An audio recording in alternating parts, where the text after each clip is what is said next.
जिस बिस्तर पर राजेश पिछले 2 महीने से सो रहा था, उसके बारे में एक ऐसी सच्चाई छिपी थी जिसे जानने के बाद वो उसी दिन वो घर छोड़कर भाग गया। तो ये घटना हुई है महाराष्ट्र के नासिक में राजेश की। राजेश साहिल के दोस्त के बड़े भैया हैं।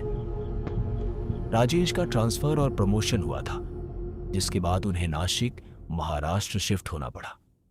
कंपनी ने उन्हें सिडको एरिया में एक नया अपार्टमेंट दिया था, जो सिटी के काफी पॉश एरियाज में से एक माना जाता है। राजेश की जॉब ऐसी थी कि उन्हें अक्सर डीलरशिप विजिट्स के लिए सिटी के बाहर जाना पड़ता था। महीने भर में मुश्किल से 1 हफ्ते ही वो अपार्टमेंट में रहते थे। बाद में उन्होंने अपने छोटे भाई प्रेम और साहिल को बताया कि जब से वो उस घर में आए थे, तब से उन्हें वहां एक अजीब सी नेगेटिव वाइब फील होती थी, लेकिन उन्होंने कभी किसी को इस बारे में नहीं बताया।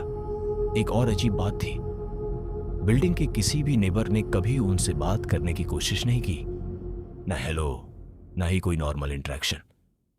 उन्होंने भी इस बात को ज्यादा इंपॉर्टेंस नहीं दी, लेकिन उन्हें यह थोड़ा वियर्ड जरूर लगता था। धीरे धीरे कुछ और अजीब चीजें होने लगी। जब भी राजेश अपने टूर से वापस आते, घर में कुछ ना कुछ मिसप्लेस्ड मिलता। कभी कोई चीज अपनी जगह से हटी हुई होती, कभी फर्नीचर या सामान थोड़ा अलग पोजीशन में होता। उन्हें लगने लगा था जैसे उनके जाने के बाद कोई घर में आता हो। रात को कई बार उन्हें ऐसा महसूस होता जैसे कोई घर में इधर उधर चल रहा हो। कभी लगता किसी ने उन्हें टच किया हो, कभी लगता कोई उनका नाम लेकर बुला रहा हो। 2-3 बार उन्होंने चीखने की आवाजें भी सुनी थी, लेकिन वो इन सब चीजों को इग्नोर कर देते थे। उनका मानना था कि शायद थकान की वजह से दिमाग उनके साथ गेम्स खेल रहा है। और वैसे भी वो पैरानॉर्मल या भूत प्रेत जैसी चीजों पर बिल्कुल बिलीव नहीं करते थे। ये सब कुछ महीनों तक चलता रहा। फिर एक रात कुछ ऐसा हुआ जिसने सब कुछ बदल दिया। एक दिन वो डीलरशिप विजिट से रात लगभग 11 बजे घर वापस आए। काफी थके हुए थे, इसलिए बिना कुछ सोचे सीधा बेड पर जाकर सो गए। लगभग 1 घंटे बाद उनकी नींद अचानक खुली। उन्हें महसूस हुआ जैसे कोई बेड पर चढ़कर उनके बगल में लेट गया हो। कमरे में अंधेरा था। डर की वजह से वो तुरंत कंबल के अंदर छुप गए और खुद को समझाने लगे कि शायद उनका वहम हो। लेकिन तभी अलमारी के ऊपर रखी कोई चीज जोर से नीचे गिर गई। आवाज इतनी अचानक और तेज थी कि वो बुरी तरह घबरा गए, और उसी पल उन्हें महसूस हुआ जैसे कोई उनके ऊपर बैठ गया हो, जैसे कोई उन्हें दबाने की कोशिश कर रहा हो। डर के मारे उन्होंने धीरे से कंबल के अंदर से बाहर झांक कर देखा, और जो उन्होंने देखा उसने उनके होश उड़ा दिए। उनके पेट के ऊपर एक औरत बैठी हुई थी। वो रो रही थी। उसकी आंखों में अजीब सी बेचैनी थी। वो बस उनकी तरफ घूर रही थी, जैसे कुछ कहना चाहती हो।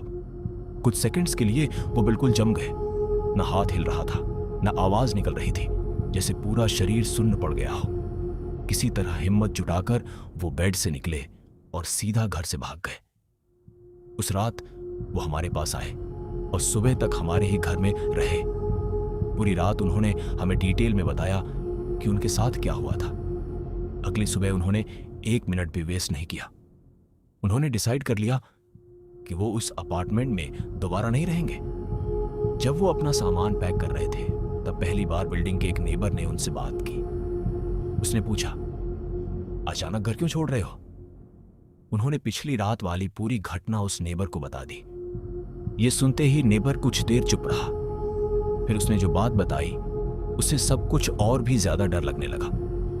उसने कहा कि लगभग 1 महीना पहले, उनके शिफ्ट होने से पहले, उसी अपार्टमेंट में एक औरत ने सुसाइड कर ली थी। बताया जाता है कि उसके पति ने उसे छोड़ दिया था और किसी दूसरी औरत के साथ चला गया था। उस औरत की डेड बॉडी भी उसी बेड पर मिली थी, बिल्कुल उसी बेड पर जहां मेरे दोस्त के भाई पिछले 2 महीनों से सो रहे थे। उसके बाद राजेश ने नासिक से ट्रांसफर ले लिया सूरत में। उसके बाद वो नासिक कभी नहीं आए। वीडियो पसंद आया हो तो like, share, comment and subscribe जरूर करिएगा। हम आपके लिए ऐसे रियल लाइफ इंसिडेंट्स लाते रहेंगे। Thanks for watching.